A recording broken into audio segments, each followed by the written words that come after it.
My name is Elaine Barrett, and I've spent most of my life believing that if you do the right thing, stay quiet, show up, and love hard, you'll eventually be seen for it. But I learned the hard way that love doesn't always get returned, and loyalty doesn't always get remembered. Especially when it comes to family, especially when it comes to daughters.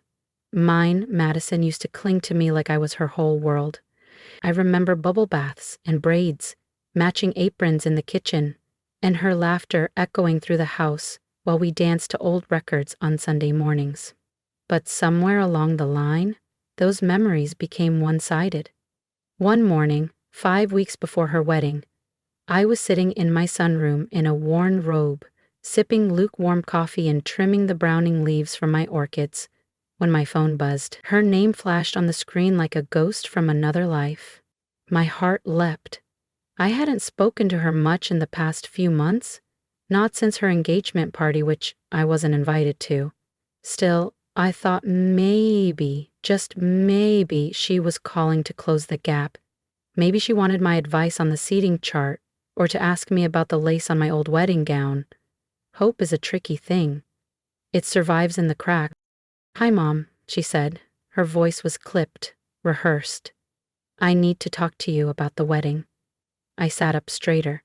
"Of course, sweetheart. What do you need?" There was a pause, one of those sharp, surgical pauses you only hear when someone's about to break something. "I don't want you to come." The sentence fell with the weight of a lifetime. For a moment, the air left the room. I stared out at the window, where the light filtered gently through the blinds, and said, "I'm sorry, can you repeat that?" "I don't think it's a good idea if you attend the wedding," she said again, slower this time. "It's not personal."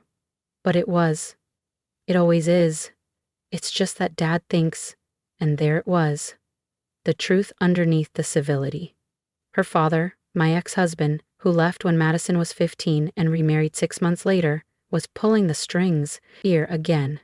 "He thinks it'll be smoother," she continued, "if we avoid drama." I could feel my pulse in my ears. "Have I caused drama?" I asked, quiet and level. "No, but you know how things can be. It's just easier this way." Easier? For whom? Certainly not for me, the mother being uninvited from her only child's wedding like an inconvenience. "All right," I said. I didn't scream or cry. I didn't ask for an explanation or beg to be let in. I just sat there and let the silence harden into steel. "If that's what you want," I said. "It is," she replied. "Then I won't come," I finished. And I meant it, not because I accepted it, but because I had just made a decision of my own, one she didn't see coming, one she would never forget. The phone call ended with a click, cold and final, like a door slamming shut in the middle of winter. I sat still in my sunroom, the orchids swaying gently in the breeze like they were pretending nothing had just changed. But everything had. I didn't cry. Not yet. I just sat there, letting the quiet press in around me like fog. It wasn't just rejection. It was erasure. I had always imagined being there on her wedding day, not front and center, not making a scene, just present, just proud, helping her into her dress, holding tissues during her vows, whispering a blessing over her hand before she took someone else's name. But none of that was going to happen now. I was officially uninvited. And worse than that, I was invisible again. The same way I'd been treated since the divorce. When her father remarried, he made sure I became the footnote in every family story. He had more money, more influence, a bigger house, and a louder voice. I had memories, scraps, things I kept in photo albums and recipe cards. But apparently those didn't count anymore. Madison moved in with him when she turned 17. It wasn't dramatic, just distance disguised as independence. She stopped calling, stopped visiting, and when she did speak, it was always in polite half-sentences, like she was managing a client instead of checking in with her mother. I tried not to take it personally. I told myself this was how daughters pull away, make space, build lives. But when the engagement photos were posted online and I wasn't tagged, when the bridal shower came and went without an invitation, when her fiancé referred to her stepmother as the mother of the bride on Facebook, I started to understand. I hadn't been invited to anything because I wasn't supposed to be part of anything, not anymore. And now she'd said it out loud. I wasn't welcome at her wedding. I made a decision that night, staring at the blinking cursor in my email drafts folder. I wouldn't beg. I wouldn't argue. But I also wouldn't disappear. Not this time. She could erase me from the guest list, but I still had a name, a presence, a story.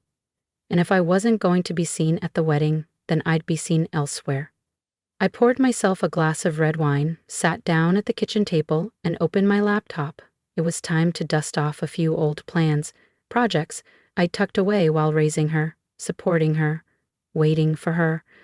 It was time to show the world exactly who she thought wasn't worthy of attending her wedding. If she wanted to pretend I didn't exist, she was going to have a hard time ignoring me soon. Very hard. I didn't sleep much that night. My mind raced with every memory, every dismissal, every time I stood quietly at the edge of my daughter's life, hoping she'd look back and see me. But she never did. And now she never would. At least not the way she expected. By morning, I had pulled 3 dusty journals from the back of my closet. One had blue floral etching, another was leather-bound and cracked at the spine, and the last was the smallest. A lined moleskin filled with sketches, diagrams, notes, all business ideas. Plans I'd made years ago when I was still married, still hopeful, still silencing my ambition to support my husband's instead. I used to stay up late at the dining table after everyone went to bed, scribbling down ideas while dishes dried in the sink. There was the boutique candle brand, the local meal delivery service, and my favorite, an interior design firm focused on restoring single-room rentals with style and soul. That one I'd named after my grandmother, Mara and Moonlight. But after the divorce, I'd shelved them all. Madison needed tuition. The house needed upkeep. I worked part-time, then full-time, then overtime, always thinking I'd get back to those dreams when the time was right. The time was never right. Until now. I reopened the Mara and Moonlight file on my computer that very morning. The name still lit up in cursive across the mock-up logo I'd made in Canva 7 years earlier. Something inside me stirred, like a match finally brushing against the box. The idea still worked, maybe even more now than ever. Tiny spaces, tiny budgets, real people who deserved a room that felt like home. I spent the next 2 weeks deep in research. I updated the business plan, built a simple website, and used my savings to order a starter inventory. Peel and stick tiles, removable wallpaper, warm tone LED lighting, recycled wood shelves, soft rugs. I filmed the first transformation in my own spare bedroom. I showed how a once forgotten corner could become a sanctuary with less than $500, 0 cents. I posted it on TikTok with the caption, "Making space for yourself when no one else will." The video hit 100,000 views in 2 days. Comments poured in from people saying they felt seen, understood, inspired. "I thought I was too broke to have beauty in my home," one wrote. "Thank you." Another said, "You've just healed a part of my childhood I didn't even know needed healing." I cried. Not because of the numbers, but because I felt like I had finally stepped into a room that was fully mine. No one was talking over me. No one was minimizing my work. I wasn't a mother cleaning up the mess of other people's lives. I was a creator, a builder, a woman making something new from pieces left behind. By the 3rd week, I had 3 local clients and 2 brand inquiries. I wasn't just building a business, I was building visibility. And as Christmas and Madison's wedding crept closer, I realized something strange. I didn't feel excluded anymore. I felt powerful, seen. And I hadn't even begun yet. I knew the wedding was coming up because the posts got louder, brighter, more performative. Hashtags about love and blessings, filtered photos of dress fittings, floral arrangements, engagement rings catching the sun just right. My name wasn't in any caption, of course, but my absence was the loudest thing in every photo. The week of the wedding, I got a mass email invitation, sent out to hundreds probably, telling guests how to log in to the live stream. No personal message, no apology, just a link. Like I was an acquaintance, like I was a stranger watching someone else's daughter walk down the aisle. I stared at that email for an hour. I thought about deleting it. But I didn't. I clicked the link and marked it on my calendar, because if that's the only seat they thought I deserved, I'd take it and bring my own table. That same week, I got a call from someone I hadn't heard from in years, Madison's childhood piano teacher, Miss Ray. She said she'd stumbled on my video and recognized me instantly. "You were always the one waiting patiently at the door," she said. "Now look at you." She offered to send it to a friend who wrote for a local lifestyle blog. I agreed. The article went live the next day, how a forgotten mother turned her spare room into an empire. It wasn't viral, but it reached the right people.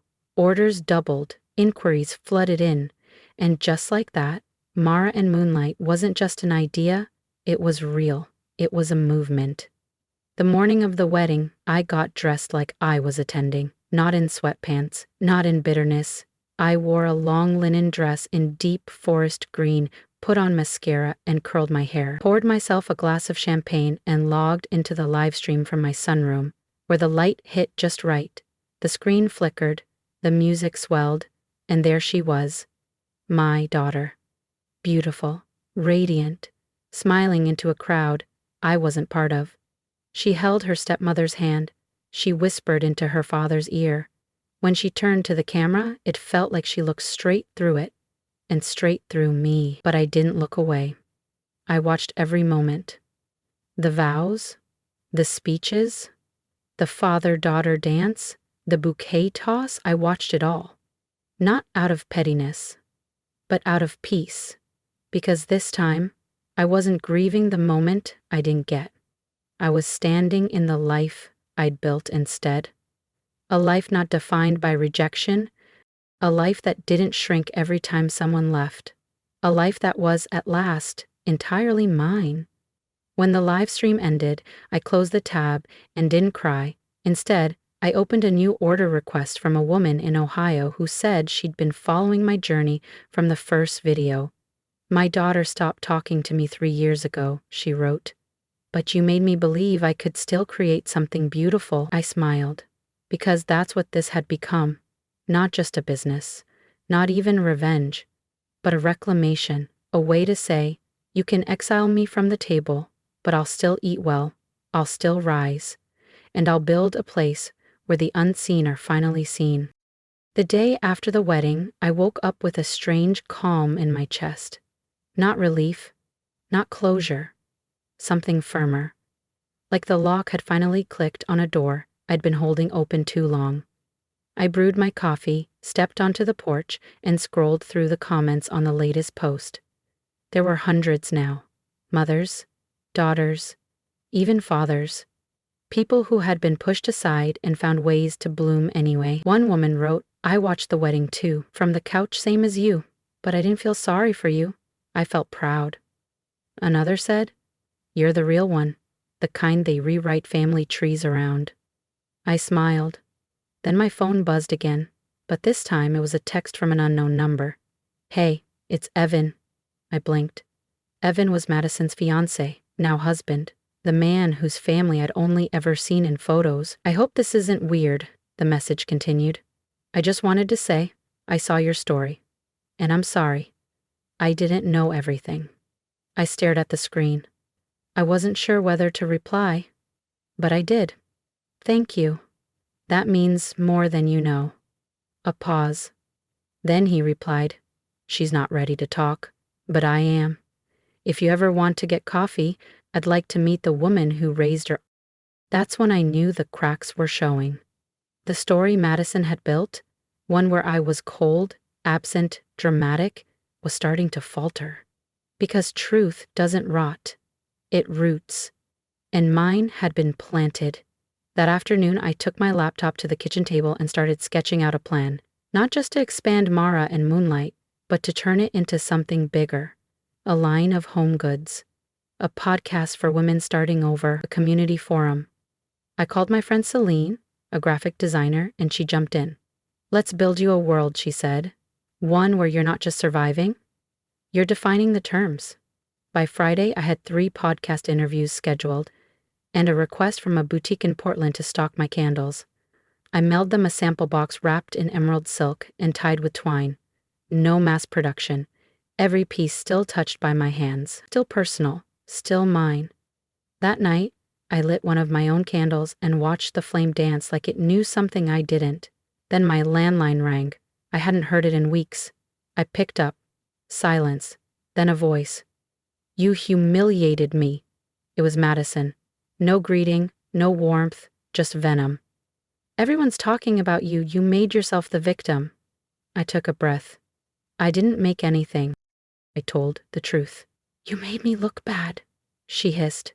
"No," I said, my voice calm. "I made myself visible. That's not the same thing." She didn't reply, just hung up. I stared at the phone for a long time, then I put it back on the receiver and blew out the candle. The scent lingered, like eucalyptus and smoke, like clarity, like the end of something old and the beginning of something mine.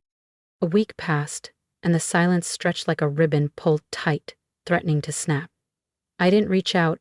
I didn't post. I just moved. Quietly, steadily, like someone rebuilding a life in the shadow of something that no longer scared her. The podcast interview dropped on a Thursday morning. I hadn't even told anyone it was coming out. But by noon, I had 4 new wholesale requests and dozens of emails from women saying they'd cried listening to my story. "You said the words I couldn't," one message read. "You put language to the silence." Another said, "You reminded me that it's not too late to start again, even at 60. I stared at the screen and felt my chest tighten. Not from pain this time, but from something closer to pride. This wasn't about revenge anymore. It was about reclamation. That evening, I walked to the corner bookstore and picked up a copy of Daring Greatly. The cashier looked up. "You doing some self-work?" I smiled. "No, I'm just catching up to myself."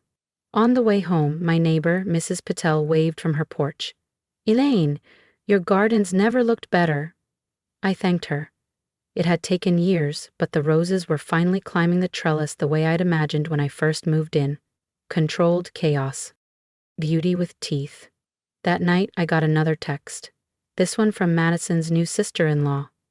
"I know we don't know each other, but I just wanted to say, if my mother had shown half your grace, I would have begged her to come." I didn't reply, but I sat with that for a long time. Someone saw it. Someone saw me.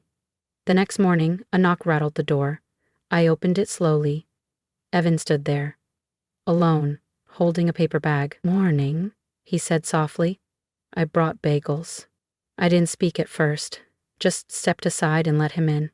We sat at the kitchen table, where my daughter once painted crafts as a child. He looked around. "It's nice in here." I nodded. He took a breath. I don't know what's going on between you and Madison, but I've seen some things now that make me question the version she gave me." I stared at him. "And I think you deserved to be there," he said. "At the wedding, in her life, and I'm sorry." There was no script for that moment, no rehearsed answer, so I just said thank you. He asked if he could see some of the candles I was working on. I showed him a few designs: lavender sage, midnight fig, cracked amber. He lifted one to his nose and smiled. "These don't just smell good," he said. "They feel like a memory." I laughed. "That's the goal." Before he left, he said, "I don't know if she'll ever come around, but if she does, I hope I helped nudge something in the right direction." After he left, I didn't cry. I didn't spiral. I just sat on the porch and let the air wrap around me like a promise. Not from anyone else, but from myself. A promise that whatever came next, it would be mine, made with my hands, chosen with my heart, and never again. By the time spring arrived, the candle orders had doubled, and my quiet little side business had become a full-fledged brand. I hired 2 part-time assistants, both women in their 50s, who had been laid off from office jobs and didn't want to start from scratch in a world that moved too fast and valued too little. We worked out of my garage, converted into a warm, fragrant studio, where each candle was hand-poured and labeled with a word we believed in: clarity, resilience, boundaries, grace. The labels became conversation starters.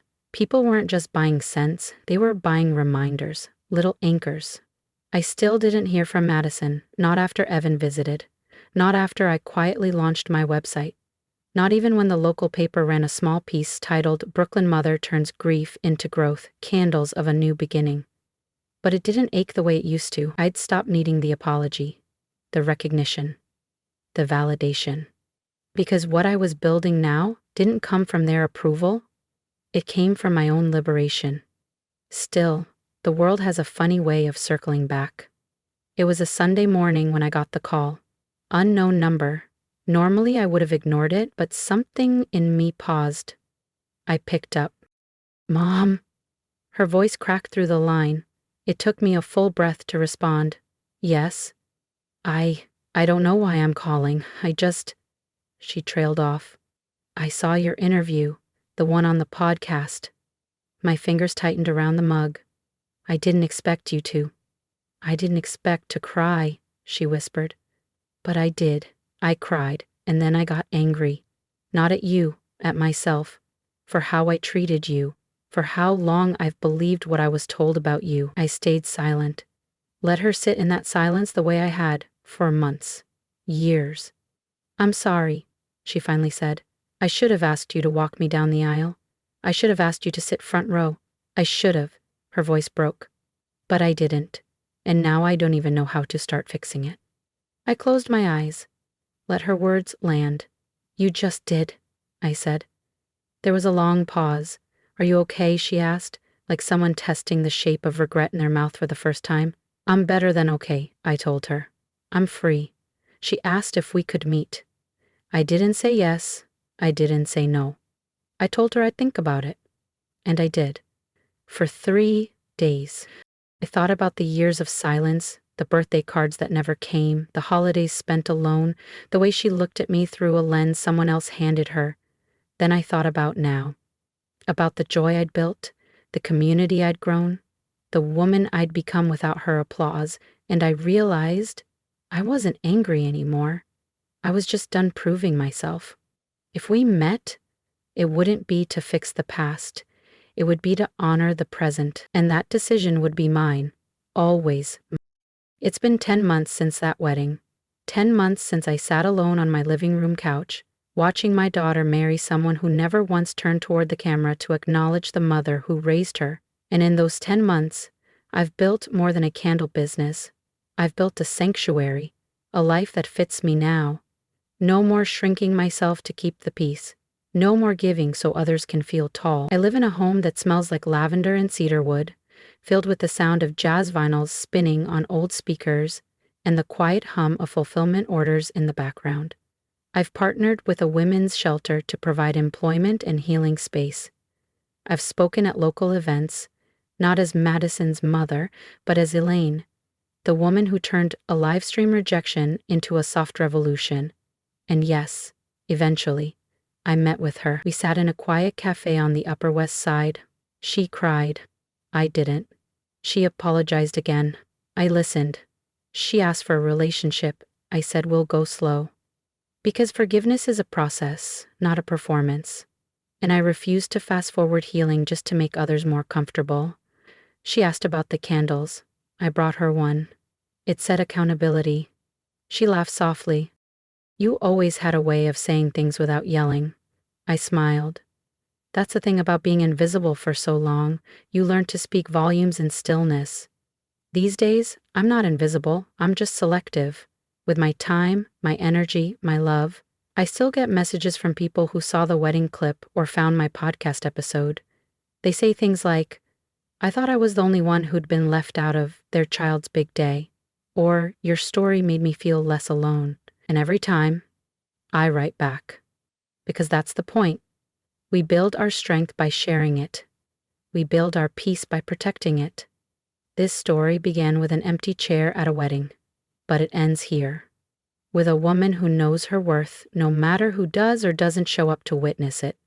So if you're reading this, or watching it, and you've ever been made to feel like a footnote in your own family's story, let me tell you something plainly. You are the author now.